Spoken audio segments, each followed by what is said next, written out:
All right.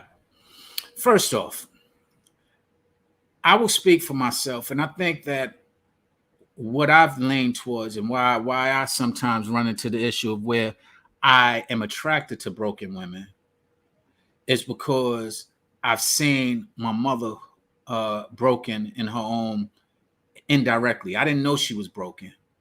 I didn't realize that she might have had some issues because she's always resembled and represented a strong woman and what we call a strong woman.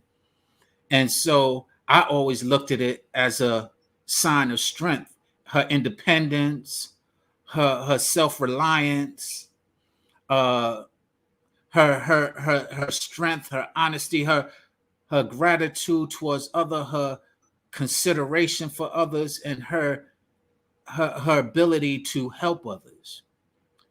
But what I wound up finding is that deep down there was some hurt that as a young man I couldn't recognize. And I just recognized this, I want to say recently, maybe over the pandemic, that my parents had some issues. And so, with that being said, I realized that I always wanted to have, when I see the characteristics that my mother portrayed and that my mother showed me, I see them as very appealing. I see them as strong. I see them as independent. All of those characteristics that are popular right now. And so I'm attracted to that. But when I got into relationships with people who had those qualities, often I found that there was some other things emotionally that they might have been battling. And go ahead. No, I'm sorry. Go finish.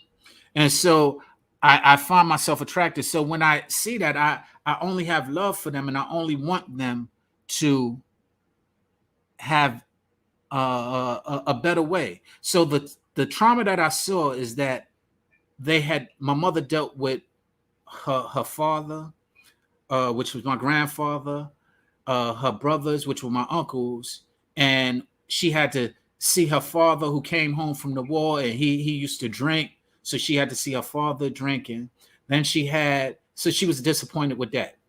Then she had her brothers who she had to take care of, and they were irresponsible. Her younger brothers, they were irresponsible. So at a young age, she had to take care of them because her mother said, "Make sure you look after your brothers." First, it was her my uncle Junior, and then it was my uncle Keith. And she always had to do that, so she had that pressure on her. Then she wound up getting married to my dad, and while she never said anything bad about my dad, they separated when my dad was when I was about 6 months. My dad might have been about 24, 25, and he was doing young men things and being very irresponsible as well, and that wound up hurting her. And what I realized is that through those experiences, she became this independent woman because she had to take care of my brother and I, but it also kind of tainted her ability to understand the value or good men or men who can take care of responsibilities in a way that was not toxic. So go from there. So did you had a conversation with her and she said, "Hey, this is what I experienced and this is why things worked out the way that they did," or is that what you're assuming based on the link of events, the different events that occurred? One, I'm not assuming anything. Yes, it is. But and yes, she did speak to me about some of her experiences, and it was more observation than assumption. And I say that because a lot of times when a person observes things, they're accused of assuming, when in fact it's not really my opinion. It's just my observation, me reflecting my observation. Sure, you have the right to do that. So I guess what I'm asking is, in your opinion, what how do you define a broken woman? Well, again, not my opinion, observation. Okay. Okay. According to you, if I say, "Hey, Sean, what is a woman look like? What's a broken woman? What would you say?" I cannot define that, but usually a broken woman is somebody who've had dealt with some trauma and really hasn't resolved it within herself. She might have dismissed it. She might have forgotten it, but she hasn't resolved it. Got it. And so it manifests itself in what way? So what would be like something that you see or something that you experience? What would look like a broken woman in a relationship? A woman that's in a relationship, what type of characteristics, what type of actions do you think she would take? First off, a woman who can't trust, a woman who says that uh, they say they trust, but they display signs and things of not trusting. For example, they say that they trust, let's say, a man that they're involved with, yet they are still making sure that they, let's say they trust a person financially, and they're still making sure and putting stuff to the side, making sure that they're taken care of just in case. So they see that as something that they've been trained to do in reference to preparing for the future and saving. But a lot of times it's done um, in a very secretive way, which then extends the way that they're not trusting something. They're not having faith that something is going to go wrong. And so their reaction is to save that money, or to be sure that they're taken care of, and making sure that they have, as grandmothers used to say, make sure you got that ride home money. The rainy day fund. I understand. I understand very well. So, all right. So you're saying, so if a woman has a rainy day fund, then by your definition, she would be considered broken. I never She said lacks trust. no. I said that if she has a rainy day fund secretively. Okay, so she has a secret. So she's not open. So she's in a relationship and she's not open about that secret rainy. If she's not open about her rainy day fund, her lack of transparency puts her in a broken category. Well, lack of transparency is usually rooted from a place of brokenness. That's what I would say. It's not always rooted there, but many times, if you're observing certain things similar to lack of transparency, similar to lying, similar to insecurities, uh, they're usually rooted from a place of brokenness. And I'm not just speaking about a woman. I'm speaking about in general people. Sure, hang on one second. I'm gonna close this Okay. door. What's going on, Facebook? Trey, what's up? Juan, what's up? Yes, yes, yes. Okay, so let's talk about it, ladies, gentlemen. What do you think a broken woman looks like, in your opinion? If a woman is in a relationship with somebody and has a rainy day fund that she does not disclose to her man, do you think that she is broken? Well. That's an unfair question, because that is not what I said. I said that is a sign that Okay, that can be the root of brokenness. I didn't say that that is brokenness because you have that. There could be some irresponsibilities that you face, that you observed in that man, that you're hiding it for a reason, and then that does not describe brokenness. That describes intelligence. That describes discretion. But if in fact you're doing it without any of those other signs, the root possibly can be from brokenness. okay. Well, let's talk about some other things that come out of being broken, right? Absolutely. Can I ask you a question? Absolutely. Bring it on. Let's get What is your definition of brokenness? What you're a woman. What, when you saw your friends or yourself broken, what did it look like? Oh gosh, brokenness looks like lack of assurance in self, a lot of self doubt, a lot of instability, a lot of you know when there is no when you diminish your self value. So, for example, some people will take verbal abuse. Some people will take other people talking to them any kind of way, because in their mind, it's better to have anybody that says it's better to have a man than no man. That comes from a place of brokenness. Okay, now I have a question. what is how do you define verbal abuse? Verbal abuse.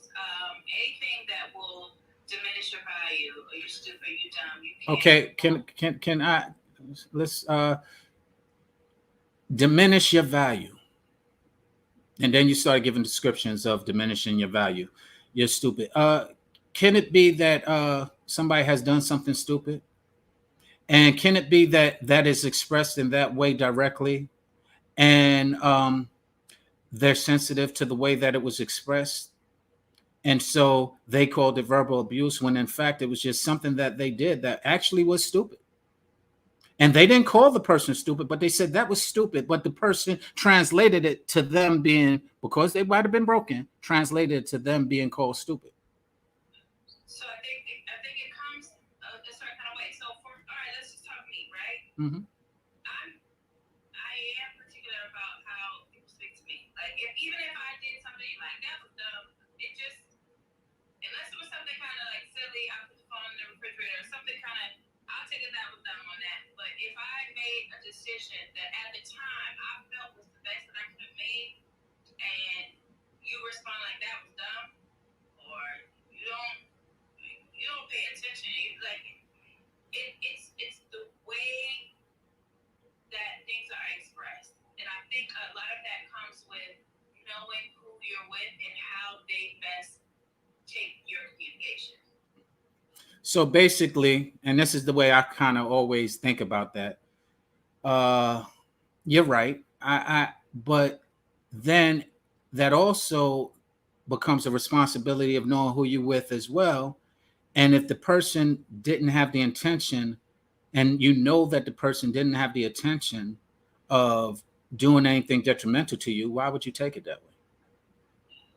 Because sometimes things do look like they're not beneficial to you.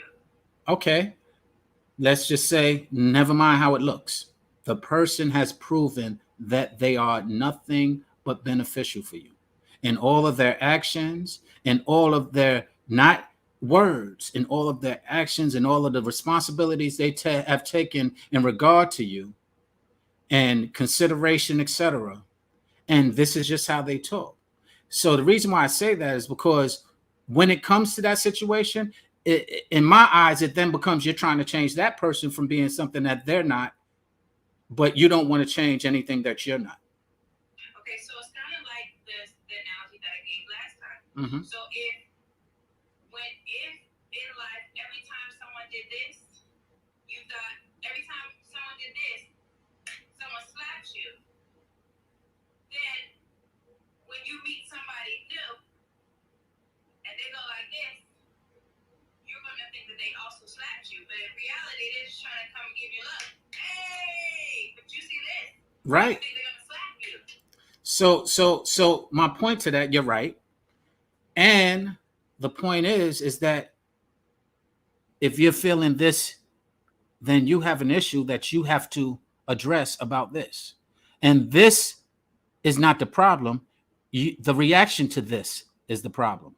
And if it's brought up to you as this reaction is not what it is, and it's said in words of that was, how did you say, that was dumb, or that was, it might be insensitive. But if this was saying hi, what's up, and I'm guilty of it, somebody walked, I told you the analogy I gave, somebody walked up to me and said hello when I was walking down the street and I threw up my hands. What, you want to fight? But it wasn't their problem. It was my problem. And that was, if somebody called it ignorant, stupid, whatever they wanted to say, that's what it was. Okay, so here's the thing about that. I think all of us have our own journeys. We have our own roads of life that we've crossed, and then we connect with people who have grown up on different roads of life. And when we intersect, we have to find out where that person has come from and what works for that other person. I know for me, like, can we just be 1 million, just straight Straight up talk, transparent? straight talk. That's what When this is. when I got with my husband, I was a broken woman. Let me just be completely transparent. I was so hurt from what had happened with my previous previous marriage that I did not, I wasn't taking no mess. You're not going to talk to me any kind of way. You're not going to mistreat me. You're not, because why? Because I did everything in that previous relationship. I did everything that I could to, um, that I thought would position me to be treated the best way possible, and I wasn't. I was mistreated.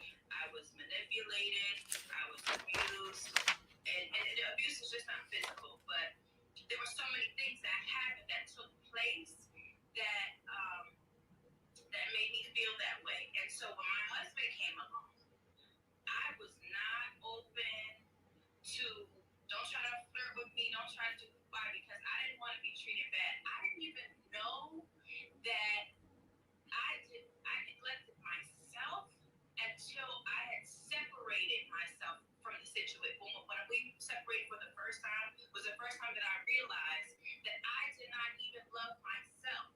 I spent so much time, effort, and energy loving on this man that I neglected myself to make sure that he had what he needed. And for at that point, I'm like, oh, you're out of order. You're out of positioning. There's nothing wrong with loving on another person. But at the point where you exchange your self-love to love somebody else, that's brokenness. And when I met my husband, he was just nice, kind, sweet, and I was I'm like, look, this is what it is. You come over, you visit, that's fine. He said this to me, and I will never forget. He said, that's fine. I'm going to break it down. He said, I'm going to break your wall down, brick by brick. Because I had a bunch. I'm like, I don't care. Don't talk to me any kind of way. Don't come to me. No, no, you can't come to my house. If I call you, I'm calling you blocked because I don't know you well enough, and you're not going to cause any drama. It was just a whole bunch of stuff. No, we're not. Even when we dated, I'm like, no, we're not having sex. I need to know who you are as an individual before I get with you first, because people get wigged out when you get it in, and if it's good, then you get connected to that. I'm like, no, I need to know who you are. I had so many balls up, but I needed him at the time. If I can be completely honest, there were so many things that happened. Even after, so let's go through, because we talked about last week. We talked about women who only trust themselves; they don't trust anybody else, right? Right. So now we're talking about the broken woman. And when I went, this is just my personal. Every person goes through their own thing, but for my personal situation, it was, I went through this divorce, I went through this marriage, I did everything that I thought I was supposed to do, it failed. Then I'm taking my time. I get with somebody else that I actually knew, or I thought that I knew. I'm relaxing. I'm doing what I need to do, making sure that he has what he needs, only to find out he has another situation going on. So I'm like, what the hell? Nothing is working. And so when my husband came around, it was like, look, I'm not going to take this. I'm not going to take that. I'm not going to take this. I'm not going to take that. But somehow he saw through that wall, and he was patient with me. And while we were together, there were moments where he said, I need you to be stronger. But he never quit. He never gave up. And honestly, I needed him. That was my personal situation. I needed him. I'm thankful, but I needed him. So. And what's interesting about what you're saying, first, I'm going to read one of the comments on Facebook over here. It says, my man Concrete Right said, constructive criticism can be perceived as hurtful or push away a broken person. And I'm going to I'm going to actually build on that, because that, you're absolutely right. What you just described is brokenness, and that would be something I would describe as brokenness too. And I observed it, like your husband observed that in you. And the reason why we can observe it, as opposed to it be our opinion, is because we understand our intention. And if we have a genuine intention to love you, and you cannot recognize it for what it is and what it's worth, we automatically can see and observe that you've been broken somewhere. Now, usually when we bring it to your attention, or I would say when I brought it to some people's attention, their first reaction is defense. Their first reaction is denial. their first reaction is, I am saying something insulting to them. And unfortunately, there's to make them feel otherwise, other than have patience, other than just continue to love the way that I know how to love, and hope that they can see the difference between the way I express love and the way that they have in the past expressed love. And this is not just in a relationship. I was just sharing that about a family situation, my mother and I. And there are certain times when that brokenness bleeds over into other places and spaces, because you're not only blocking out romance, but sometimes you're blocking out friendships. Sometimes you're blocking out business opportunities. Sometimes you're blocking out things that can potentially be beneficial to you. I'll give you an example of what I used to say. And women fight me on this all the time. They say, I said, when a man tells a woman to smile, for some reason, it strikes a nerve in a lot of the women that I know. And I'm like, wow. I said, so if that man was Jesus himself and you're a Christian, you will miss your blessing simply because you think the man is trying to what? Talk to you? You think the man is trying to tell you what to do? You think the man is trying to control you? You think the man is trying to do any of those things? And I'm like, that's when I observe brokenness. That's one of the examples of when I observe brokenness. If I'm genuinely saying, hey, smile. I ain't trying to talk with you. I ain't trying to get to know you. I just see that you're looking stressed out. You don't know what I could. This was one of the reactions that I got. You don't know, I could have just heard that I got cancer. I could have just heard that my grandmother died. I said, and if I was Jesus again, I would know that.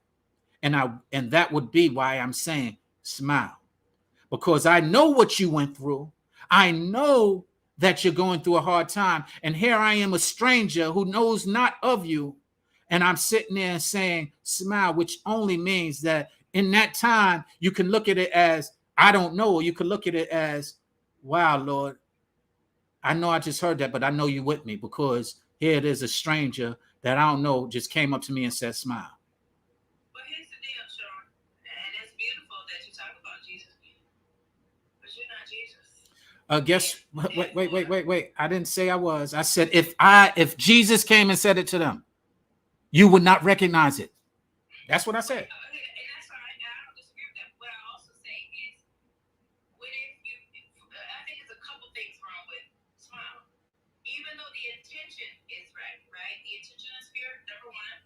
A lot of people are not going to be okay with you telling them what to do. Even though it's simple, like, smile. Like, no. Unless you're a photographer and I'm paying you for service or something, you're not just going to tell me what to do.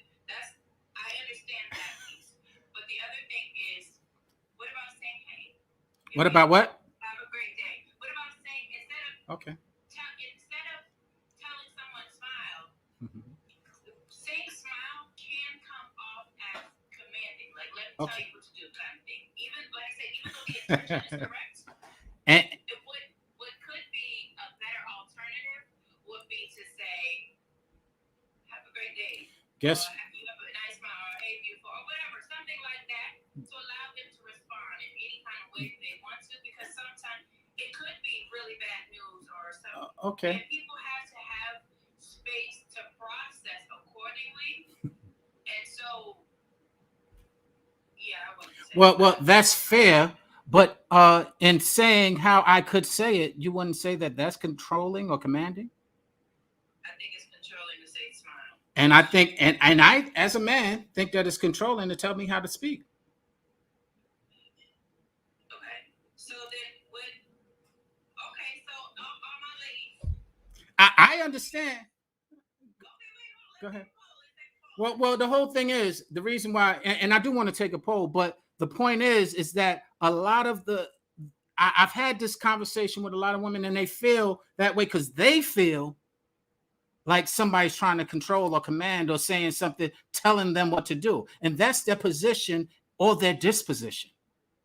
And that's part of what I'm referring to as far as why it's just so skewed sometimes, or it might be rooted in other places that subconsciously, because you heard it from a lot of different people, because you heard somebody was trying to get with you, you're now stereotyping and not recognizing that you're doing so. And you're telling somebody what to do in reference to it, saying, well, you shouldn't say it that way, you should say it this way. So now you're telling me what to do, but you're saying you don't want to be told what to do. I think there's always room for improvement in every area. Mm-hmm. I think that's one thing that I'm continuously, it's a continuous lesson. Some people just have different preferences, and some things land better than others. And even though we were preferring things the way that we want them, it's not always going to work right with everybody. I agree. I agree, but it goes back to Jesus. Jesus' main principle, one of the main principles is let go and let God. Why are you trying to control everything? Is what I ask. Why are you trying to tell God how to send his message, who to send it through, why and when you need it sent, instead of allowing to let go and let God, which is, and I'm not saying to women only, because men face and suffer the same problem. Having faith is a difficult thing to do, but we claim it, we say we're having it, but we don't always display it. Okay, having faith is great. With that though, it's okay. So this is one thing, the other thing that I'm learning. Even as a man or woman of faith, there is still a gentleness that has to be there. And just telling someone to smile isn't received all the time. Well, once again, how can you determine where gentleness is? Gentleness comes from within the person who is being that way. For example, in the Bible, we're going to use the Bible. Jesus was a lamb, and he was described as a lamb in many places, but he was also described as a lion. So that gentleness is one portion, and is the most pleasant to swallow, digest, embrace. But there was also a lion, and that lion, it's kind of like, I guess some of what I'm saying. I'm reading another comment over here. It said rebellious mentality, ego, and defensiveness. Defensive. That's what it comes off according to my Facebook, and that's a man speaking. And often, this is why I like having conversations with women, because I understand your position of how you might feel. But at the same time, understand you do not dictate where a person's intent is. The person does. You cannot control how a person intends to or extends how they. Now, you can control how you receive it. You can control how you want to take it or not want to take it, but you can't control how they relay it. And often, men and women both try to control anything that they are ingesting, digesting, receiving, or reviewing, analyzing, and comprehending. Okay, so let's talk about this. All right. So you're like, hey, you're saying if my intentions are pure, it's not my fault how you receive it. That's my intention. So if I say smile, then you should just smile because my intentions are pure. Nope. I can't make you do anything. I said, if I said smile, my intentions were genuine. Whether you want to smile or not is your choice. Whether you want to listen or not is your choice. Whether you want to receive it in a productive, gentle way, or you want to perceive it in a commanding, defensive way, that ain't for me to determine. That's your perspective. You have all rights to do and choose however you want. My point is that it was genuine, and whether you tell me to change my words or anything, that doesn't change where it came from. The intention was genuine. You ain't got to receive genuineness. That's part of the topic that we're talking about. A lot of times when broken women, we try and fix broken women, they're still steady chasing things that broke them in the first place. And the mentality of people who aren't genuine, that they don't recognize sometimes, and they don't want to take accountability when they didn't recognize it because of the person who did say everything they wanted them to hear. A pimp. I was speaking to Joy earlier today from Jade, and she said, a pimp said to another pimp, if you got to raise your pimp hand, you ain't really pimping. Because guess what? The pimp does his magic with his mouth. You know, he sit there and pimp through his mouth. He says what you want to hear. So you say, oh, you should say it this way. If I'm trying to get something from you, guess what? I'm going to say it the way you said I need to say it because I want something from you. And you're just going to wind up getting into a situation possibly with a person who didn't have genuine care consideration for you because you wanted it your way. And so it becomes a cycle instead of something being able to recognize the genuineness. And that's something that I learned through, as I said, some of the broken people that I spoke with, is that they wound up missing, for the example we was using, they wound up missing Jesus because they wanted it a certain way. I think so. We talk about broken women, and then I call them the hero men, men with the hero mentality, right? Mm-hmm. Right. Sometimes it can be difficult if you're okay. So if you're already broken, that means that you've already experienced multiple levels of trauma with more than one person. Possibly. Typically, Possibly. Yeah, typically. but yeah, possibly. You know, that your circumstance could be different, but you've already experienced a certain level or a certain magnitude of trauma, right? So then when someone else comes in, you're not really sure. All you're sure of is that you don't want to feel the same way that you felt with the last person. Mm-hmm. So you're going to put up every guard, you're going to take your time with that. Here comes the hero man. He's like, I see she's broken. Let me be gentle with her. Let me treat her right. Let me do this. Now there are people. I will say I do know people who have experienced the worst of the worst type of abuse, and then the nice guys that are willing to do the right thing for them. They don't want those. They don't want them. They want the same people who hurt them, and I think it's kind of Stockholm syndrome, where they become so accustomed to the abuse that that's what's their preference.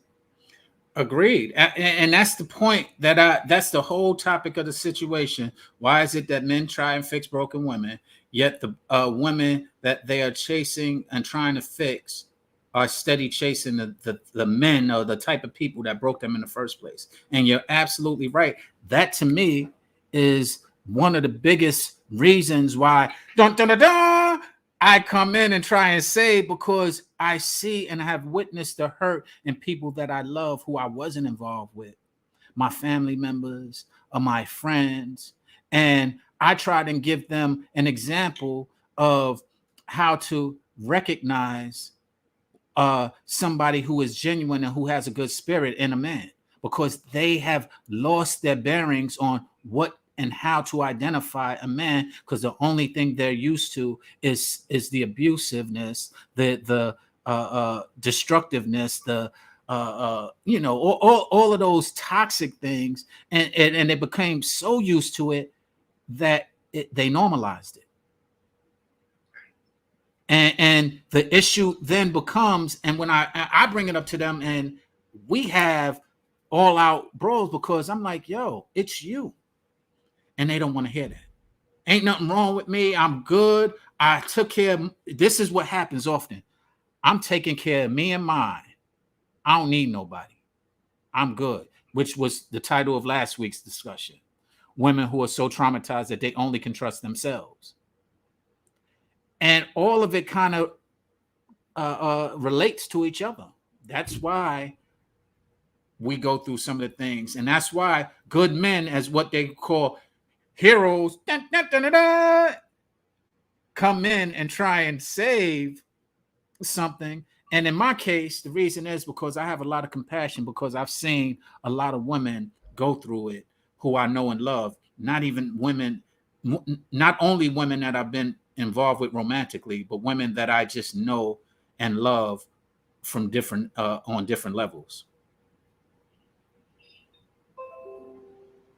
So, but let's talk about something else. Let me flip it really quick. Please do. So you have the woman who has been through a couple things. She's endured the trauma. You have the man with the hero syndrome, because that exists. Who wants to be the hero? Who wants to fix it? It's like, I don't know, like you can have great intentions. So the person who was hurt, has a trauma, could want better than what the trauma was. And then the person who wants to save or to fix or to come and, rescue them may want to help them. But you also have individuals who now, once you're on your feet, they don't know what to do because I'm so used to helping somebody. Well, I need your help now.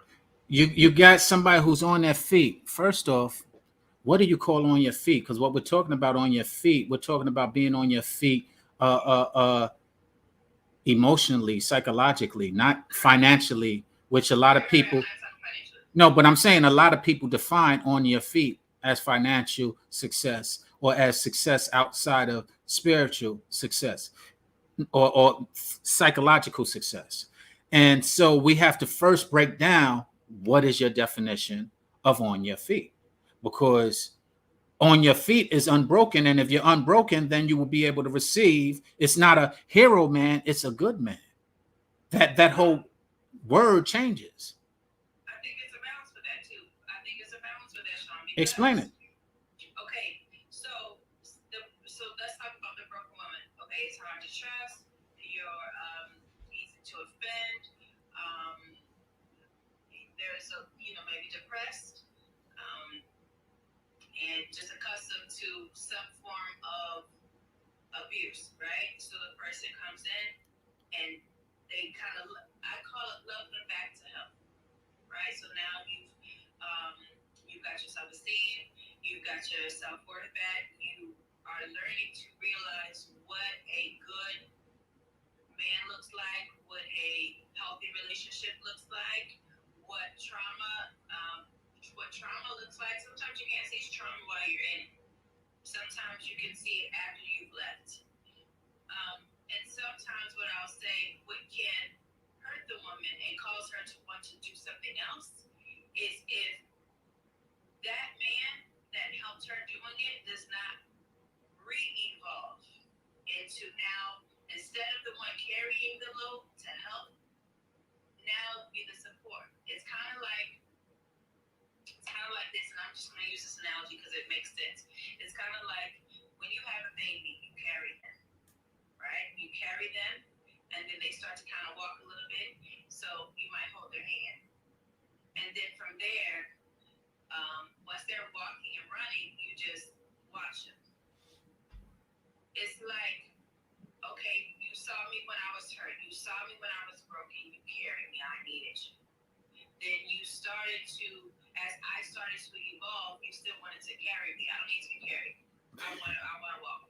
I want to run. I want to, you know what I mean? So there's still a balance that has to happen with that. Okay. And even though that man helped to nurture and to carry that woman, which she should appreciate, and I all do, there also has to be an evolving on the man's side so that they can both evolve together. Otherwise, although that man was helpful in her growth and getting herself healed, that man will now become an issue. Now he's in the way because he's not allowing her to grow, almost stifle her growth, and she's going to look for something else. And now, whose problem is that? I mean, okay, so now she's outgrown him. Let's just say that. Wouldn't her newfound deliverance lean her towards wanting to have the same patience that he had with her, for her to have with him, instead of just wanting to run? Who problem is it? That should be should be a area of reciprocity with that. But that isn't always the case. What and then who problem is that? I mean, I guess technically it's her problem that he's not doing what he needs to do. However, it would be her choice if she wants to. So now. Okay, so Go ahead. If you have been enslaved and I'll say in bondage, and you are finally free from that bondage, right? You want to run away from that as fast as possible. You want to get up out of it. I'm trying to go. It's understand this. That's called discipline, and you can get away from it without having to be reckless with it, without having to be inconsiderate with it. Now that you have been enslaved, don't mean that you go and kill off everybody who has been a danger to you. That's reckless. But when you say, "Oh, I'm free and I want to do this and I want to do," and it becomes selfish, and that selfishness is part of the problem, and that's part of why I say, whose problem is it? Because that man wasn't selfish with her. He was very patient.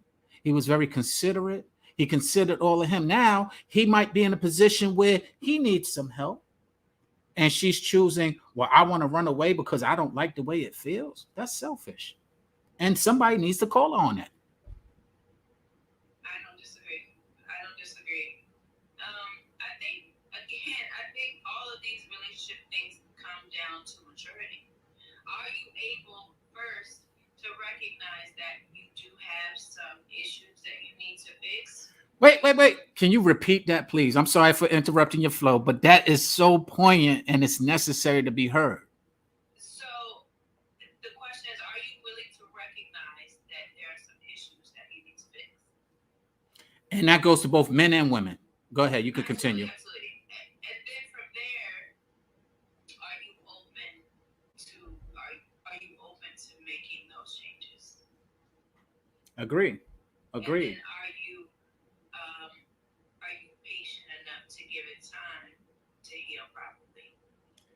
And you hit the nail on the head. And I'm gonna read another note over here. It says, I'm gonna read two notes. It says, one, coming from a hurt place causes defensive response. Yes. It's never enough with some. Yes. Now I'm going to flip it because I'm going to talk about men, because men also go through the same scenario, and it's the opposite way, where men get hurt and then they don't know how to rebound or get over it or be able to they basically run and chase the same type of person who hurt them in the first place, when they have a good woman trying to help fix them through their brokenness.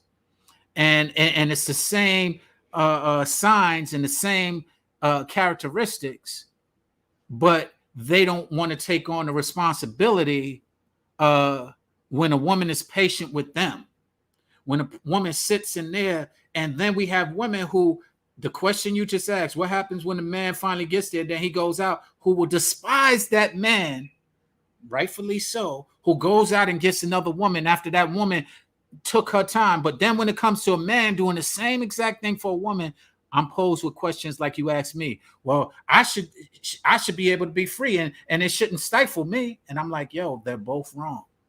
The man was wrong in the way that he did it and handled it, and the woman was wrong in the way that she did it and handled it. And neither one of us, when they are in that place of space, likes to admit they're wrong or be accountable for what it is that they do to another. So I think it's finding rules of engagement and with the bottom line. What is the end goal? When we get together, what's the end goal? We want to both be healthy and thrive together, have understanding and have peace. Is that the end goal? So if that's the end goal, there has to be some give and take. Hey, I'm great with this. I'm not so great with that. I'm going to need your help with this. Okay, hey, I don't like this. When you do that, that makes me feel this kind of way. Okay, I'll be more considerate of that.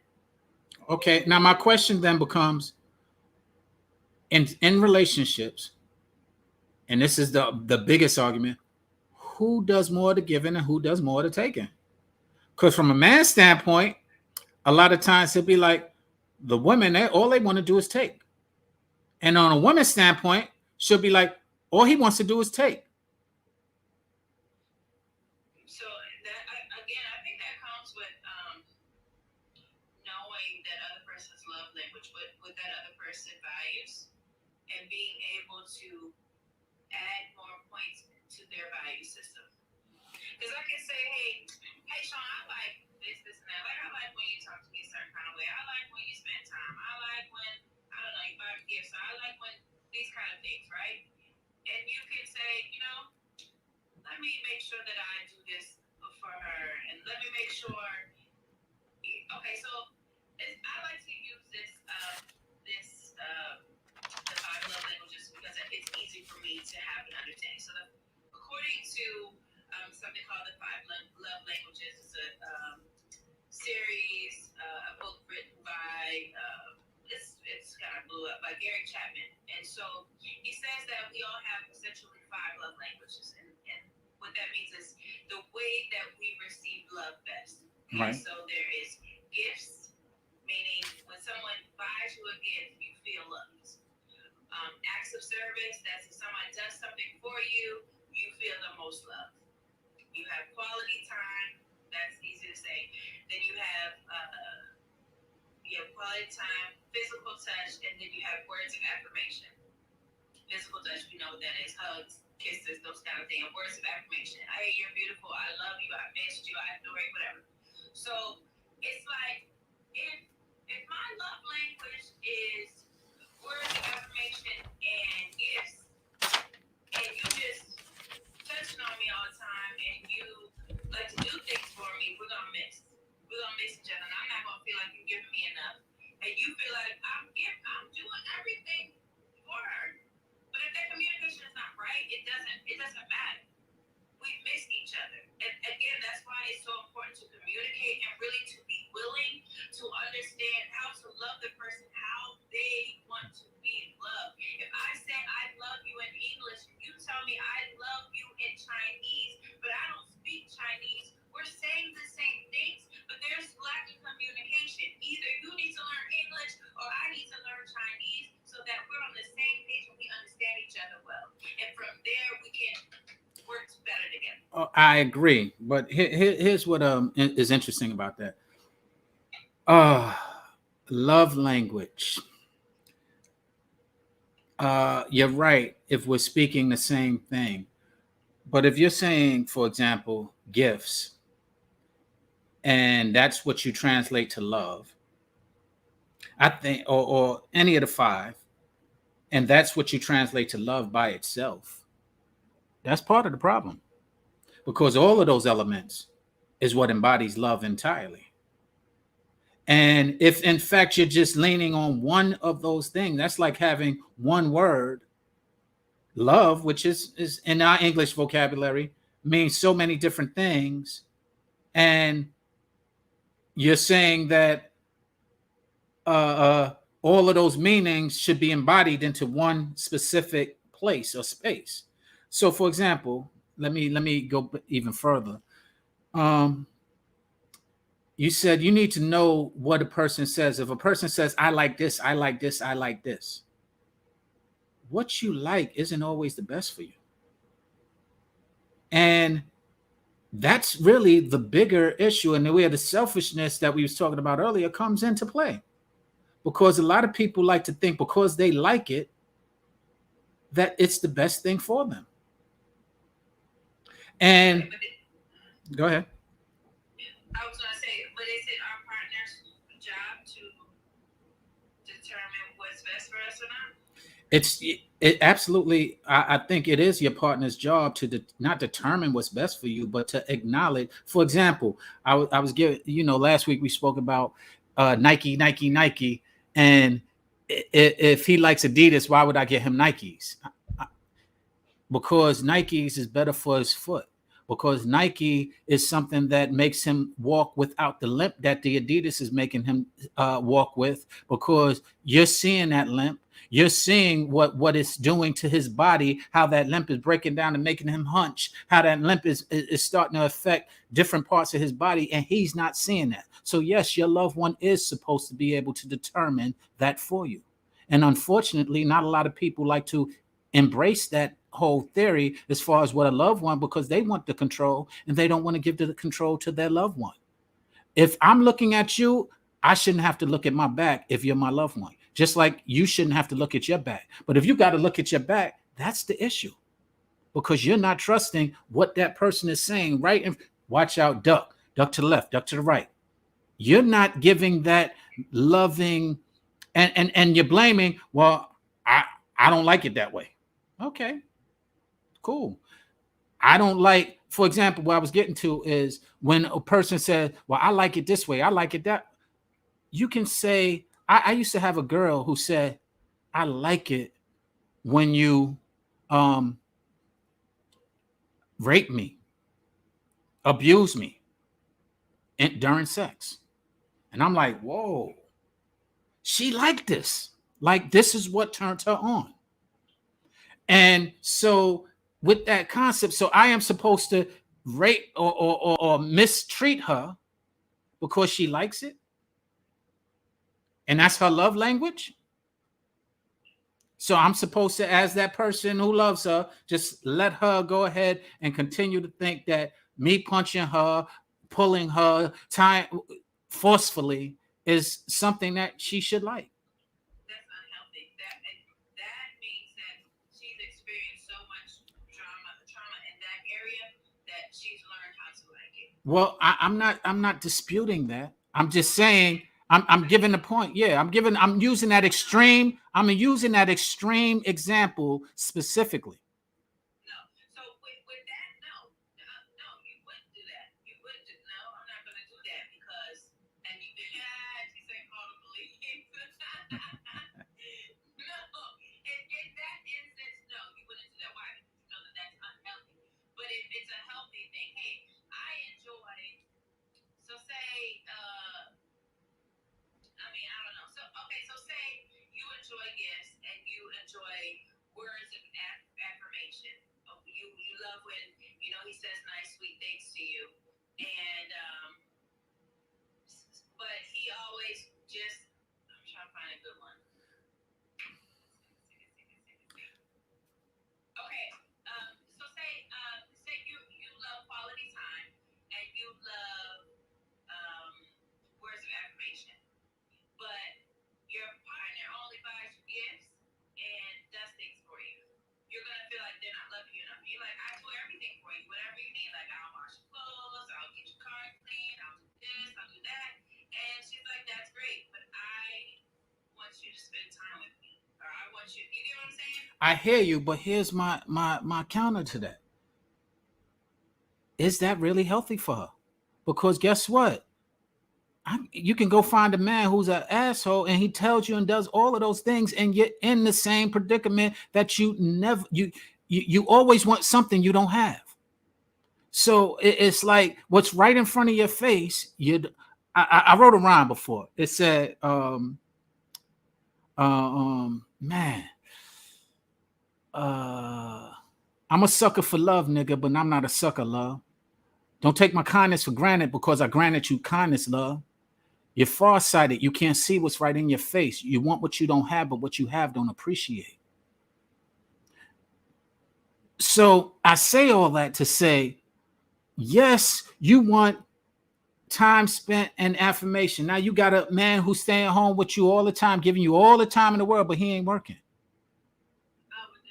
Wait. I mean, it become okay. There's a person who giving you all the time that you want, but he's a criminal and doing it with everybody else. Where is it that you don't? I mean, the point is that all of these things serve a purpose, and sometimes you could be a glutton to your own desire.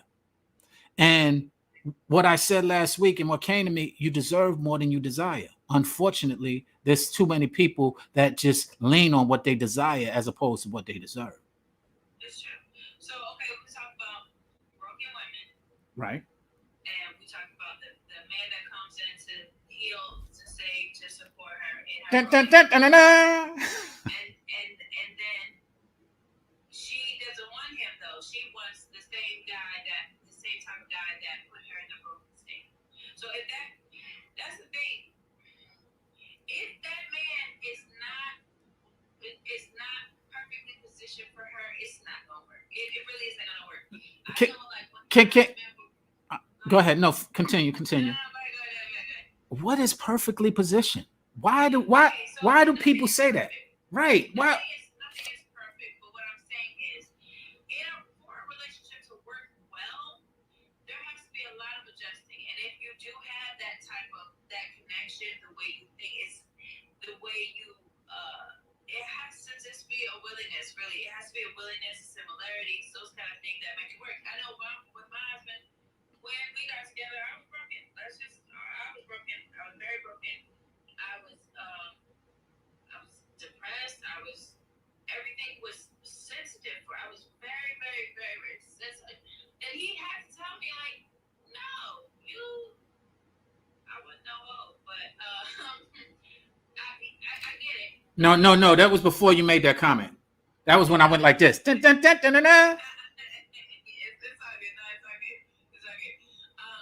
But it's like, it's like, I was so sad, upset, depressed, and he said, you can't be that weak. You can't be weak. Like, and I was upset. Like, what do you mean? What are you talking about? I can't be. Like, I'm emotional and I'm hurt and my feelings are down. You get devoured. Now listen to what you just said, and that's why I asked a question early on in the start of the conversation. In reference, I said, what do you describe as a verbally abusive? Him calling you weak, some people would say, according to what you described and defined verbally abusive as, that was verbally abusive. And that's why I challenge the word, what is verbally abusive, if in fact constructive um you take you take offense, then constructive is removed. When go ahead.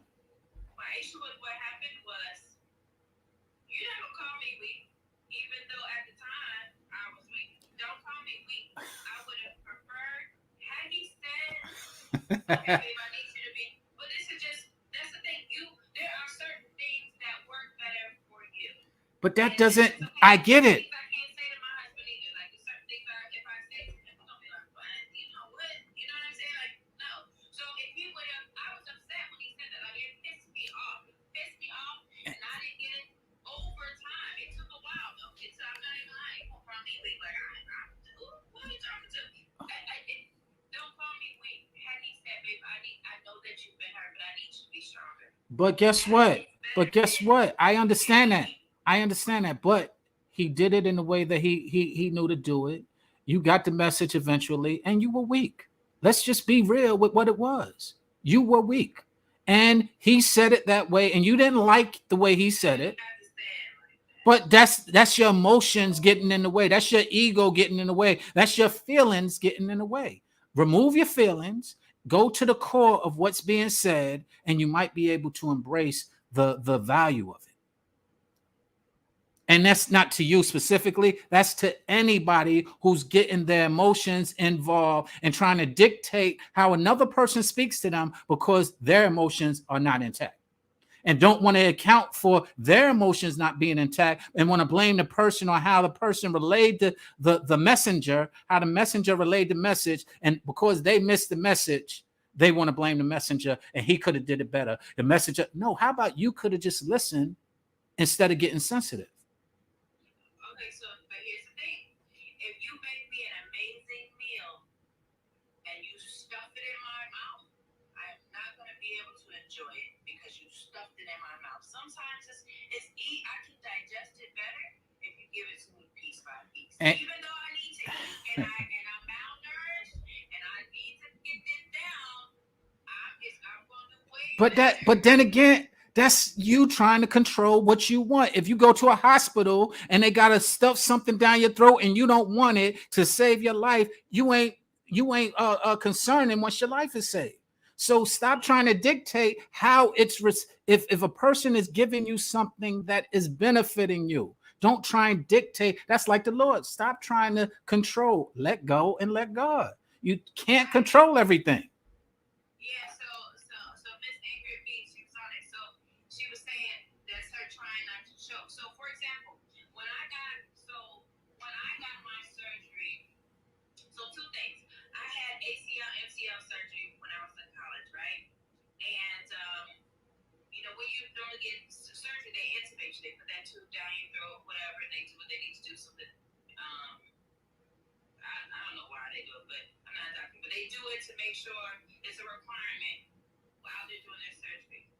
Now, if generally when they intubate you, if they intubate you too roughly, it can affect other things.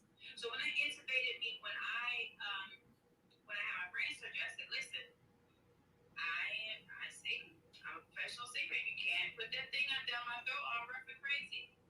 And they were gentle. And it did not hurt me afterwards. The intubation was necessary because I needed the surgery. It was necessary. However, when it is done too roughly, it can cause damage in other areas. Had they intubated me crazily and too rough, then now my vocal cords are affected. Now my voice hurts. Now I have to repair it in other I, areas. It's just easier I to be a agree. little more gentle. That I agree with that. And my example is not of the intubation while you have the time to prepare for all of that. Usually, the reason why I say if they stuffing it down your mouth is because they already have been patiently being with you. They have already been sharing with you the procedures and what they're going to do, and you're still resisting. And so when it comes down to it, your resistance is why they have to put more force. Your resistance of not allowing them to do what they are trying to do and what they explained to you they were going to do because you didn't want it is why they had to put more force to it and why in turn your vocal cords now are tampered with because the Okay. the resistance is what I'm referring to. I'm not talking about you saying and everybody you saying no, I don't want it, and you having the time to say, look, I'm a singer. The example that I was given earlier was no, you just had a surgery and they had to put it down your throat. They wasn't work. Your voice doesn't matter when your life is now saved because yeah, you lost your voice, but you have your life. But here's the deal. I still disagree with you on that. Why? Because when we're doing life saving measures, right? When they have to do certain type of thing, Ms. Ingrid said, no, Sean, you're wrong on this one. When we're doing life saving measures, even when someone is panicking, no, I don't want you to do no, I can't, I don't. And you're like, hey, you need this to save your life. What do? Give you something that will calm you down. Not always. Why? Because if this is why. Because if you are giving me that injection, you're putting that in me, and I'm moving around, I'm gonna hurt myself even worse. So you trying to force it, it's not gonna help. I need you to calm me down so that I can get what I You you need. you you Stuff it in my you mouth. you want them to calm you down. You don't need that. That's just something that they need in order to do it properly. It's not something, and they will sometimes, despite whether you like it or not, put something to put you out. So That's what it is. They will slow you down to do it properly. That's the most important part. hey, You have mama. to do it properly. Just because she's wilding out and upset and irritated because she's been traumatized and she's been through all these things, and you're like, listen, all that's nice. I don't care about that. Because a lot of times, let's be honest and correct me if I'm wrong, men want to fix the problem. I don't care how the hell we get there. We didn't fix the problem. Here's the issue. Let's fix it. The issue is you got trauma and you are broken. I need to fix. We need to fix this. The way you respond and all that is wrong. We need to fix that. We get that. However, the way that you get there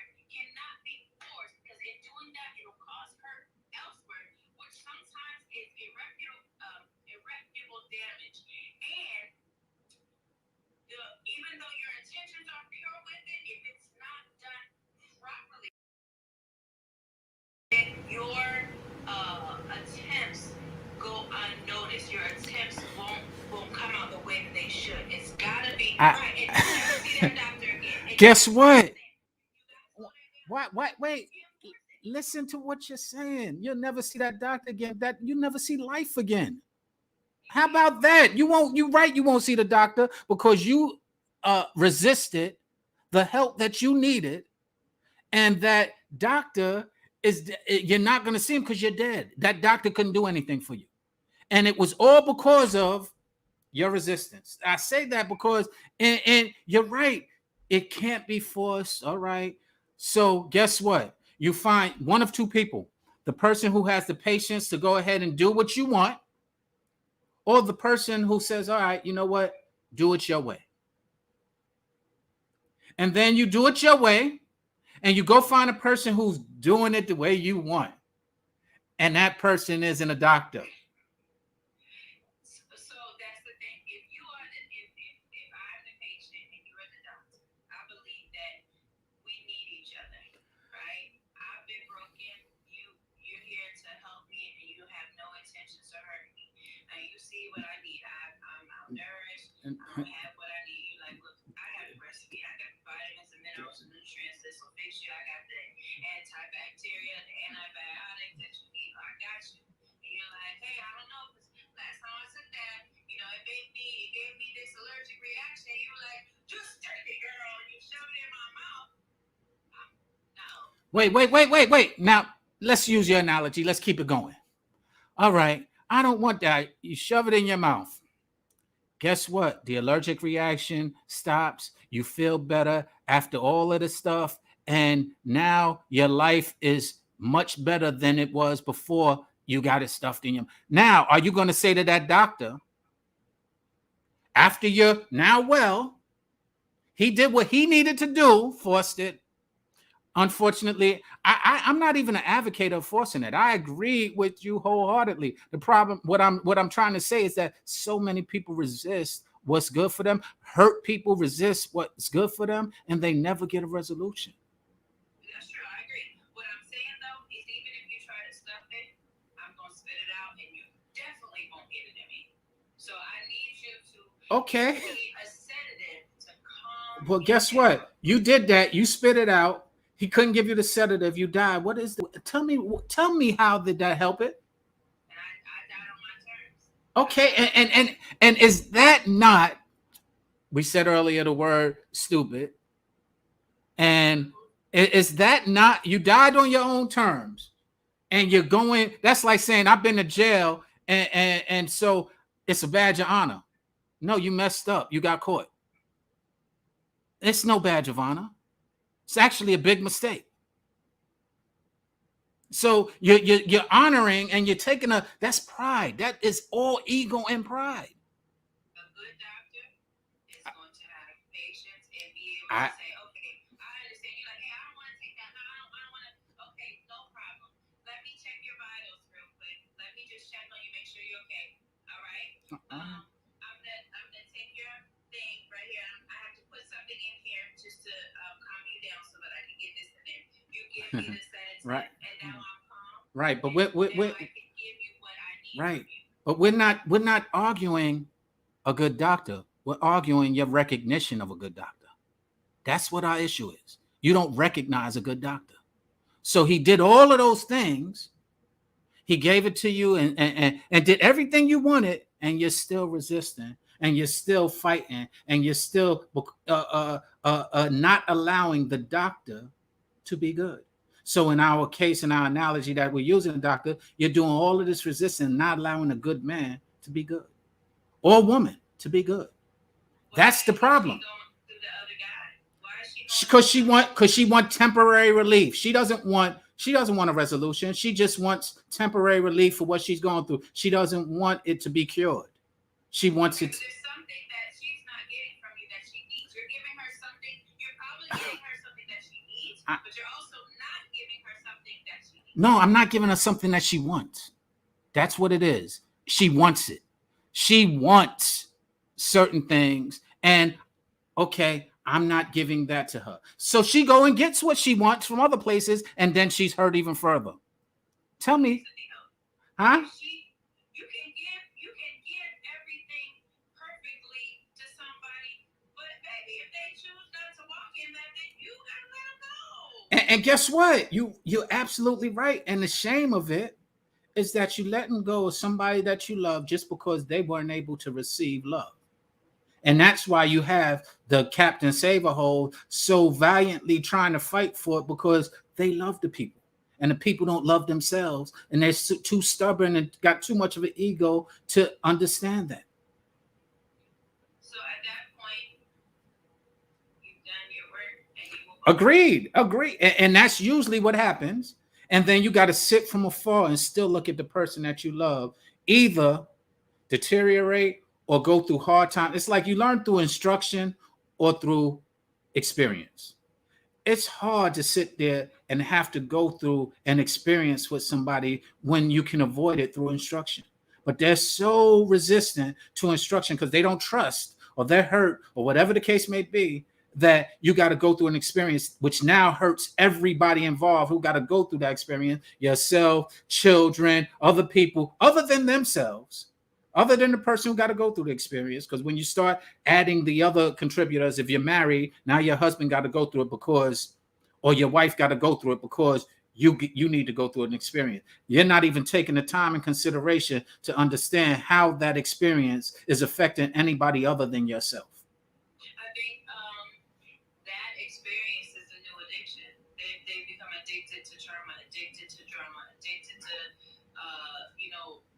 negative experiences. What makes the drug addict steal from their family? Do you know what I mean? What makes them take from the people who they say mean the most to them? I can. No matter what you do, You, they're you gonna do what they feel like doing, and their addiction is gonna override well, a love lot for of them, times, whatever. yeah, you're right about that. But let me go into just a pet peeve. A lot of times, and I told my uncle who was an addict before, I said the reason why you steal from your family is because you're a punk. The reason why I say you're a punk is because you wouldn't go steal from somebody who you know won't have any sympathy or empathy towards you. You'll do it occasionally when it comes to that point, but you go to the easy route of people who you think might not, have a little leniency, or might, if you get caught, you might not go to jail. And that's a punk way to do it. If you're gonna be a thief, go be the best thief. Go take something more valuable than what your poor family has. But a lot of times they're a punk and an addict. And I don't say that the addiction makes eliminates the punk in them. I say, hey, you was a punk first, and then you became an addict as well. But I ain't missing the fact that that was some punk stuff that you did, because you honed in on the easiest family member because you knew that family member might have some consideration for you. Oh, I just went off. I'm sorry. That was just my. I think no, I thought that was dope. I thought that was great. I think the other thing is just like just going through the motions, right? Just thinking it through, thinking of the process. When you're broken, as a broken woman, you don't want to be broken. You don't want to be crying. You don't want to be stressed out. You don't want to laugh. You don't want to have all these issues. And when you find a man that wants to fix those issues genuinely, without any extra ulterior motives, without any extra things happening, it's a lot of women don't want that, but uh, it's we want someone who can help us be better versions of ourselves, but also with that, we're not trying to control it again. I agree, but once again, yeah, I call it control, but y'all the ones who are really controlling it. I mean, that's really the funny thing is when I usually hear somebody say the word control, I usually look and see, all right, how controlling are you? Usually, parents say, uh, uh, you ain't my daddy, you ain't my mama. Don't be to their children. Don't tell me what to do. But guess what? That's because they've been controlling them children all their lives, and they want to continue that control. And then when that child is saying something that is compromises that control, they automatically take offense and want to say, "Oh, you ain't this and you ain't that," and that happens often in other relationships as well, where the person who is playing victim to control is really one of the more controlling or most controlling people themselves that do not recognize or deny that they like to control things. I think we're going into another little area. Honestly, I think it's just having a mutual respect for each other, having an understanding of what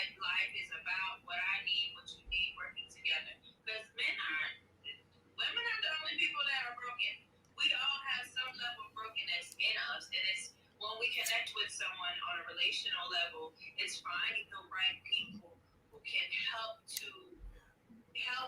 with the healing process and be able to grow with ourselves and be able to work together as individuals. Now, sometimes it's like it's like you tell that child, hey, um don't ride on such and such, you're gonna fall. Don't do that. Don't get up, get down from there, you're gonna fall.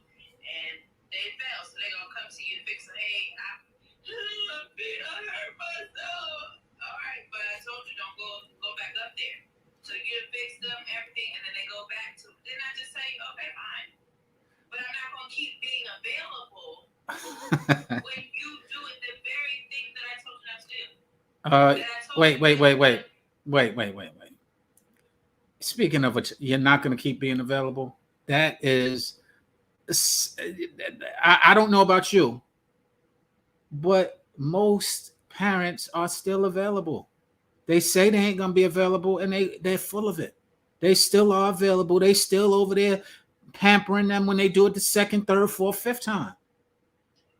I mean, I know the different parents that you deal with, but I have all boys. And listen, I communicated the risk. And if you took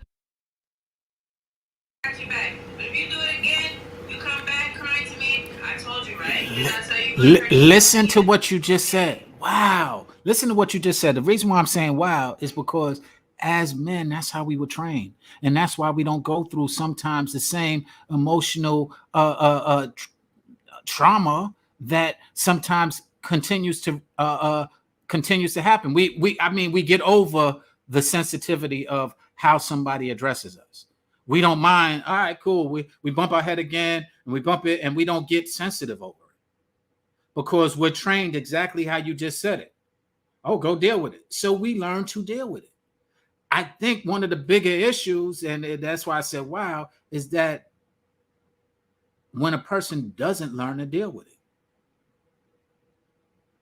and yet they want resolutions, or they don't want to suffer the consequences, don't want to be told I told you so, don't want to have any accountability. That because what you just said made us men or us boys turn into men who take accountability and the consequences to whatever it is we do. So we're more prone to say, all right, yo, I did it, and but we mean it. Yeah, but Sean, how many men now had male like positive male role models, people to teach them, people to train them, people to show them the correct way to be a man. Man, the funny thing is, you're absolutely right. But the whole thing is, we had a lot of women telling men how to be men, and and now we run into a lot of the men that we're talking about who aren't trying to save the women, or who are selfish, or who are doing things that do not embody what a man should do, and we normalize that some of those attributes came from the upbringing of a single mother raising her boys. Yeah. So that's where we start from there. So so much to unpack. Well, let's do this. Let's do this. Let's think about some subjects. Let's start next week. You'll think of a subject. I'll think of a subject. We'll decide which one we're going to speak about out of some of the things we spoke about today and want to unpack. And we'll chime in next week and we'll get at it again. Go at it again. But next week. I think that is so important because it's like that brokenness comes from a lack of knowledge from the woman. Who taught the woman Agreed. what real love looked like? Who taught the woman what respect looked like? What self-respect looked like? Is it just Man. you just respectful because you got some big breasts and a big booty and you got long hair and what? Wow. Yeah. That your sex game is on time? Is that what makes you valuable? Is that what gives you worth? And the better you do it, then the higher your worth will be. If that's how you were trained, then of course you're not going to be able to conduct yourself in a way that a quality man would be able to take good care of you. No, because if I had this conversation with somebody earlier, we just came back from a conference and with writing sessions America with Kevin Shern. But so I was talking and I'm like,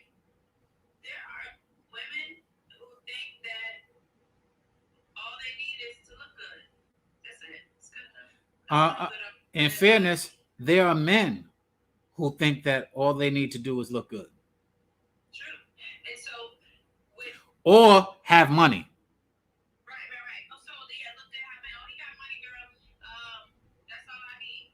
And it's perpetuated that way. Okay, that's wonderful. But what you really would like, what you really desire, you're not going to get from him because he's not read that way. And so now you're talking about how obsessed you are and how girl he doing this with all these other girls. He paying other girls bills too. He spending time because baby, that's the guy you chose. Because you didn't take more time to put emphasis and take more time to see who you were, to see the type of individual you were. See, and that's why Miss Ingrid said that, that thing that you gotta be careful now. I mean, Ingrid, you're absolutely right. That thing again, that's what some men feel all they got to do is put it down. And guess what? Women advocate and say exactly what you just said, or that thing. And then that's all they get is that thing. Exactly. And some people think that that's acceptable. That's all I need. Look, he can do whatever with her and blah, blah, blah. But as long as he come home to me, he's mine. You may have had him once, but I got him all the time. You're an idiot. Wait, you're verbally abusing these women. Stop. Yeah, wait. How aren't you? Now, if I would have said that, I'm verbally abusive. If I would have said that to my girl, if I would have said that to my wife, any woman that I love, I'm verbally abusive. But it is, you are an idiot. But I get it. But once again, I say that in jest, but seriously, let's unpack that just before we leave. Is that if I would have said that, and we said that's why I asked what is verbal abuse, because if I say that you're an idiot when you do those things to my loved ones, I'm verbally abusive. If I say it to somebody I don't know, they embrace it. They're like, oh my gosh, how did you know? They don't take any. I've seen it. It's not a. Everybody wouldn't. I agree, but I've witnessed and have experienced this where somebody I knew out of nowhere, I said, "Yo, you an idiot," and they embraced it because they didn't take offense to it because they didn't have any personal ties to me. So they. Okay, so when I speak to people directly, I don't call names. I say, no, that doesn't make sense. No, that's not it. Now, when I speak to people directly, I'm very careful how I speak to them, just to be mindful of that. I wouldn't just tell somebody in your face like you're an idiot. No. And that's where men and women sometimes you sympathize about not being insensitive. Sometimes we don't. We don't. We don't worry about being sensitive. We worried about getting the point across, and that could be to our fault. I'm not saying that's a good or bad thing. I'm just sharing with you that's what happens often is that we aren't being sensitive about it. We aren't trying to be sensitive about it. We aren't trying to worry about your feelings. We're trying to get to the resolution and to the point. The point is you're being stupid or you're being an idiot. Right. I mean, I get it, but yeah, no, I think I think this comes about a lot of different things. We really have to start over, like just start over because what you think value isn't. I talked to somebody who told me that because her man's got a couple $1,000s, she's good and she doesn't have to work a job. And a couple $1,000, how long you think it's gonna last? Like that's nothing. That's no money. Well, guess what? Wait. Let's just go. Let's go further. If that's all you're putting it on, he can have a couple of $1 billion. Don't mean you're going to get happiness out of it because you're looking at the wrong thing for value, as you said earlier. So if you don't recognize, if money, I said this to somebody before. I said, yo, they said, oh, they accused me of being controlling. I said, yo, you're easy to be controlled. All I got to do is give you what your job gives you. If you're making 80,000 a year, 150,000 a year, I give you 150. You're controlled the same way your job is controlling you. No, I'm not. That's my work. The way I look at it's numbers. It's like, hey, you're saying you're valuing that thing. And so it's not hard if somebody had that thing to where you will value them. With that, I actually don't disagree because I get it. I don't disagree with that. But again, that broken woman is broken because she wasn't taught a lot. Well, a lot of times she may have been taught and she just had some kind of slight shy guy, or she wasn't taught her value and her worth and her whatever, and now she's had some situation she was taking advantage of.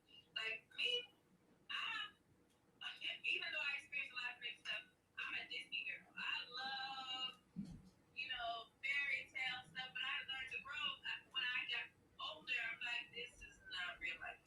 Even when I was a pastor's wife, you think, okay, so you read the word, you read what you're supposed to do, okay. And there are great things. I'm not minimizing that whatsoever.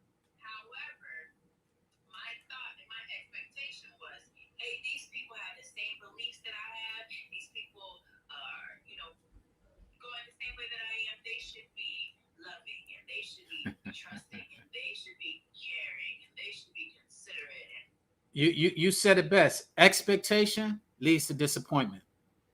Expectation is an assumption. You're assuming something. And in the four agreements we all heard, one of the four agreements is never assume. Difficult to do, but it's very practical, and that principle goes a long way. I see Ingrid is over there. It doesn't matter. I love Ingrid as well. It doesn't matter what you were taught. Self love is a personal journey. Okay, I get that. What the world and your family pours into you does not determine all of who you are. You know what? It doesn't. Nothing determines all of who you are except you. And I wish that we would stop trying to blame others on whatever influence, because guess what? Nobody can influence you, can convince you, can control you without you allowing them to. You, a broken person. I was somebody told me this today. Uh, Fear is where you get the biggest attribute to a broken person. Fear. Fear is the biggest attribute that makes it the easiest for a person to be broken for their feelings, and it's somewhere in the back of your head, in the back of your brain. She was explaining it. I can't explain it, but she explained it biologically of where that comes from. And the point that I was getting to is that when you're broken, you are the easiest target. And when you're broken, it's because you don't know self. Really, that's all it boils down to. If you want to get you don't know self. You don't understand your self worth. You don't understand your value, and so therefore, as I was saying earlier, a pimp hones in on somebody who's broken, and they see and recognize the brokenness, just the same way a robber or a strong arm person sees somebody who's weak. They recognize it and they hone in on it. The law of nature. So lions do it with their prey. So in order for you not to be, you have to always, as y'all saying, build yourself and strengthen yourself. And it's not always just psychological. It's everything, spiritually, psychologically, physically. That gives you the best opportunity not to be victimized because you're broken. well, Miss Ingrid said, I fear spending my life with someone who does not love me unconditionally. So I think that's a little shaky ground because when we're growing, when we get to know each other, there may be some things that other person does that may look like they don't love you unconditionally, but maybe that's how they were taught, or maybe they were expressing it in a way. Maybe they didn't express it well enough, but they meant what they said. So their intention was to help you. So, for example, when I talked earlier with my husband, when I was just transitioning from my brokenness, and I told my husband, my husband told me, you can't be weak. Like you're too weak. And I was like, what? Like, call me weak? I was hurt by the comment. What he was saying was, I need you to be weakened state, you're going to be easily taken advantage of.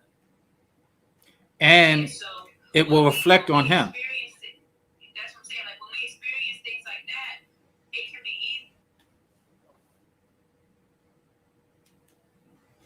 Can you hear me? I can hear you now. You got a phone call? Yeah. Okay. Yeah, I can hear you now. Mm-hmm. Okay. So it's like when people, sometimes somebody will walk away the first sign of what they think. Oh, you raised your hand, you're about to hit me, not knowing they raised their hand because they wanted to show you love. And I think with life, we have to understand that every person that we encounter is not going to be like that other person that hurt you, or that that took from you, or that manipulated you, or that mistreated you. With that, if you find somebody who is willing to love you unconditionally and be there for you, understand and recognize that and be willing to grow. The other thing is, to the man who is trying to help that woman, make sure that you give her room to grow and to heal. It takes time. Even when it gets a wound, when it's healing, it gets itchy. It gets itchy. You want to take it off, but if you take that scab off, you're gonna have it rolls back the healing time. So it might be a little itchy on the scab, but just give it a little time. Be a little gentle. Okay, I hear you, but that's not always reciprocated, and it's unfortunate. And unfortunately, everybody give her time, give her time, give her, and that always comes from a woman's advice. Often, even some men give her. But what about him? What are you giving him? What do you? Okay, so if I'm the broken woman and you're the man that comes to. Guess what? I'm a broken man as well. Okay, so what as a broken man, what do you need? I need you to recognize and understand that I am putting on that strength to secure and to give us stability so that you can walk on my back over that puddle or whatever, swim on my back to the other side. But when I get to that other side, I might need, I mean, there's nothing specific off the top of my head, but just understand that you don't just go walk away now that you made it to the other side. You go ahead and you say, hey, are you all right? I might need some pampering. I might need some rejuvenation from that wearing trip that I just did all the way over with you on my back to the other side of the river. And when I get to the other side, you're talking about, okay, now let's go have fun. Baby, can we just can we do what I want now? Can you ask me, hey, what is it that you need? Thank you for carrying me over. Is there anything you need? Be the woman the nurturing woman that you are designed to be, that all of that pain disguised and didn't allow you to be. Don't think of nurturing as a weakness.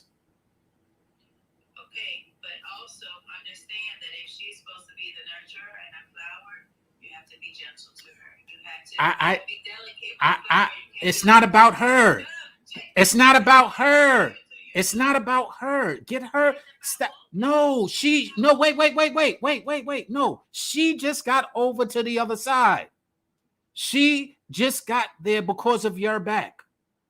It's not about her now. Stop making it about her. Okay, but at that point, then she should be willing to say, okay, babe, thank you. But my point is to what you just did, and I want to say this is what women do often, is that they forget about him and it's about her again. No. Be gentle. Be this. And I'm like, yo, I've been gentle. I've done that. Now it's about me and what I need. Let's take some time for me now, and then we can go recuperate with each other. But you missed that whole portion of what about me, because you still needed some gentleness, and you still needed this, and you still needed that, and you. it's not that happens so subconsciously that I'd like to bring it up very intentionally when I hear it come in just a little bit. Okay, but here's the thing. When you have, okay, so like we were talking last time, you said, okay, a woman, you want her to be gentle, nurturing, all that. You have to appeal to the nurture nature of a woman, so you can't be gentle for the Why woman. do I got to do so much and you're doing nothing? No, hold on. Wait. Okay. Okay. Okay, I'm sorry. I'm sorry. We're talking from the broken piece, from the broken point to the transition. You know, through the transition, now she's come to the other side. So there's gentleness that needs to happen. She's nurturing. You're helping to nurture and to grow that. Okay, boom. Now you're working together. You're helping her because she's not as strong. She's broken, right? So you're like, I got you. Like, you know my back. I got you. We're gonna get across this pond. We're gonna get across. All right, I got you. Boom. All right, thank you. Now we're on the other side of the pond, and this is what should happen. This is what should happen. Now you've been gentle to help her to get across that pond, and she needs that gentle. Now she's on the other side. She's strong. She's strengthened. She's not so broken, right? We've done some healing. We've done some work, and we prepared ourselves. So now, thank you, babe. I appreciate you. I love you, King. How can I support you? What is it that now she's strong enough? Now she can help you now. Now she can help you. Her leg's not broken. Her heart is not so broken. She's not so focused on what happened and the hurts and the pain. She's strong enough, and now she know, hey, he's got my back, so I have his back. This is what this is supposed to look like. Now I have your back. What do you need? How can I help you? How can I support you? How can we make this love grow? How can I lift you up? How can I do? That's what that's supposed to be. And then now I'm ensuring that you Miss Ingrid saying now he mad because she's not broken. I'm At this point though, she's supposed to make sure that you're okay. And then it's supposed to be a continuous thing. Continue to be gentle with her. Continue to be sweet. And she's supposed to continue to support you. Hey babe, what you need? How can I help you? How can I support you? How can we support each other? But what happens? Sometimes you'll find a broken woman and she'll be like, thanks, I'm out. Go back to the What? thing. And sometimes you'll have a man who's like, oh, she's broken. Let me help her through that. I know that. Let me hold her. Boom. Let me rock you out. Goodbye, baby. Okay, you good? And then he's like, oh, well, you're good anymore. You don't need me. She's like, okay, I can walk now. He's like, no, let me hold your hand. Let me hold you. Let me cradle you. And she's like, nah, I can walk now. I'm good.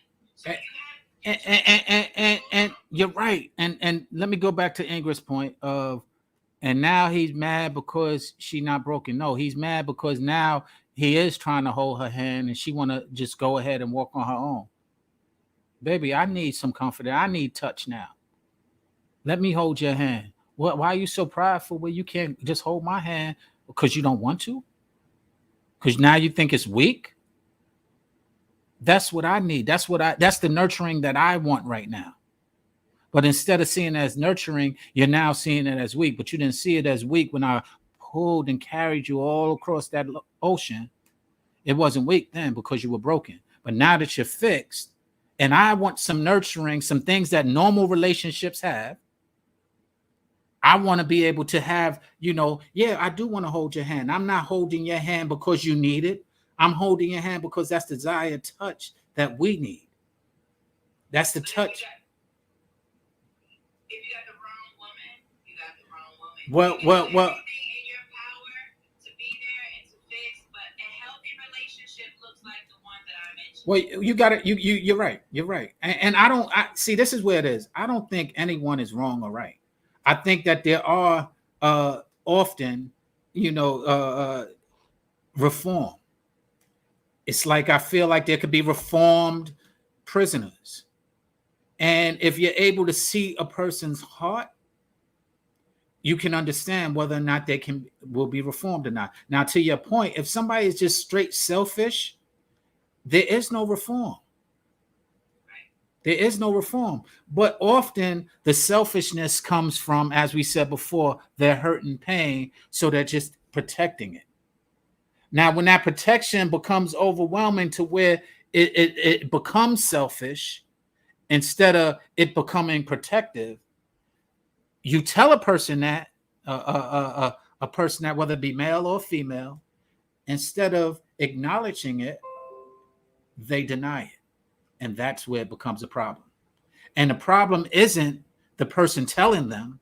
The problem is the person who is sitting there not recognizing how they're acting.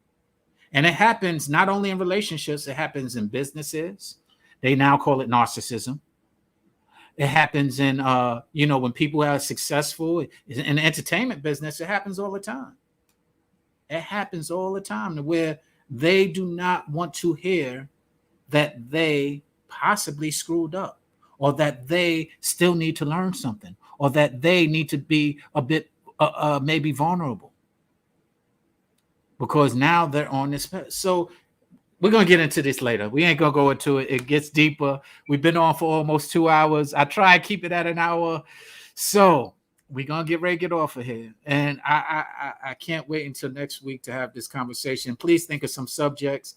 Ask your friends who listen to this. Friends, I'm asking anybody who's on now, Ingrid, anybody, Jenna, anybody, Ma, Concrete Darryl, anybody who has some suggestions on how we can further this conversation, please let us know, because that's what this whole platform is meant for us to have some straight talk so that we could get better straight understanding with each other, man and woman. And hopefully something I said can help out in your relationship, and definitely things that you said can help out in my relationships moving forward. Indeed, indeed. And the goal is for us to grow and be healthy and to just operate at a high vibration the best way we can. There we go. I love it. I love it. Well, I thank you again. Thank you for joining me again. Thank you, King. I Uh, appreciate Thank you. you, Queen. And I really want to say I can't wait for next week. I hope we can come up with a topic that we're gonna leave it to an hour next week. We're gonna I'm gonna stop it at an hour, and wherever we stop at, we're gonna stop. Wherever we need to be, we're gonna have to be on Yep. board. And this way, if it needs to continue on to another, thank you, Ma. If it needs to continue on to another conversation the following week, we can always explore that. I know the following week is Super Bowl weekend, so we might want to determine. That's why a lot of men ain't on right now, because the playoffs are going on. So we got a lot of our women who are here. I do have my man Concrete over here on Facebook, but there haven't been a lot of men who chimed in. But don't worry, they're gonna get to listen to this too, because Yeah, they'll get the replay, but it's fine. I think this is so important to be able to communicate. I think there's a lot of women who don't speak men, don't speak male, and a lot of men that don't speak female. And having that balance is a help. It will bring just a healthy understanding of how not everybody's not the same, but just kind of give a generalization of the male versus female and just figure out how we can make this thing work together and how to overcome those issues, especially trauma, especially in the Black community. We understand the issues. That's what we're going to recognizing them, addressing them, and facing them moving forward. So I'm excited. Absolutely, likewise. And to your point, a lot of religions are not the same, but their principles are pretty similar. Just like a lot of people are not the same, but the overall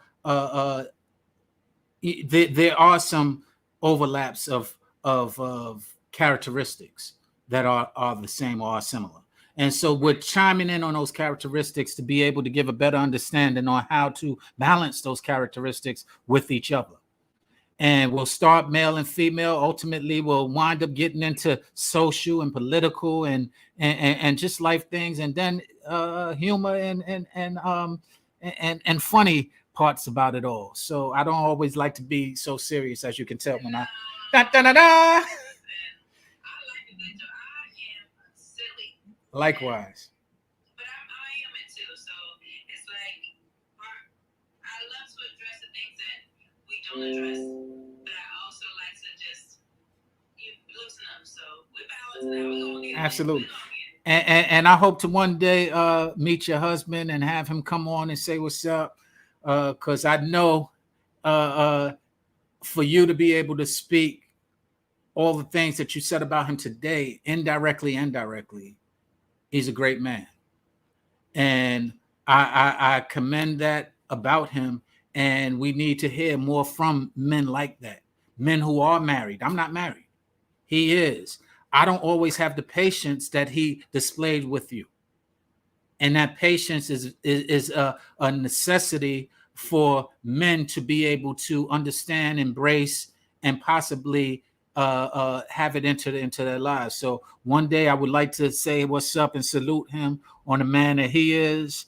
And I know you're looking like he's kind of shy, or that might be a difficult. So a couple things. So he doesn't really do social media a lot. But the other thing is, when you say I don't have the patience, listen. I told you my husband is not. He's not the dude to play with. Like nobody. That's and somehow, some way. So as the story goes, apparently my husband was not the dude. Like if you weren't it or it was something wrong, like he would cut you, cut. And but when we started dating and getting to know one another, I don't know. He just felt like I was different. And he that was willing. and that's what I want to explore with him. I want him to be able to identify what he looked for or what he saw that didn't get you cut. Because I was. And because what you described, yeah, you would have been cut. According to what you're saying, I get it. I know that feeling. I'm a cut person too, but I cut intentionally because it's like you either learn through experience or uh, uh, uh, experience or instruction. And if I've given instruction and you can't, I'm like, all right, you know what? Go learn it yourself. But then once you bump your head, as you describe with your kids, I'm like, all right, come on, let's go ahead and figure it out. But I even if he doesn't tell him I invite him and he doesn't even have to come on, we could just hear his voice and he can describe some of the things that he did in order to identify and recognize you weren't one to be cut. I think that'd be great. All right. Let's do it. All right, cool. Well, it's been an honor. You know how to reach me. Absolutely. Actually, I'm gonna DM you my number and vice versa. Right, let's do it. So we'll have a good night. Heavenly Father, we come to you today to give you the praise and honor that you so rightfully deserve. We thank you for allowing us to have this discussion. We thank you for allowing your words to come through both of our bodies and continue to allow our words to reflect your will and your way in all that we do and all those who we encounter. We thank you for these things. We ask that you forgive us for any sins we commit knowingly or unknowingly, and to extend those blessings and those wishes onto all those who we know and love, and all those who know and love us, as well as those who don't. We thank you for these things, Lord. We thank you for being love, identifying what love is, and allowing us to learn love through you. We say these things humbly. We pray these things humbly in your Son, Jesus Christ's blessed name. Or however those who I'm praying for may know or recognize you. Amen and amen. It's all good. I'll see you later. Thanks again for joining me. And till next week, have a blessed week. All right, y'all. We out of here. Facebook, we out of here. Thank you for joining us as well. I hope it was something meaningful and pleasurable for you guys as well. And we'll talk soon. Peace.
Oh, I'm sorry. Thank you for joining me. It was a great conversation. I had it with Bianca. And I appreciate y'all being here. Peace, love, and unity to you all in the broadcast.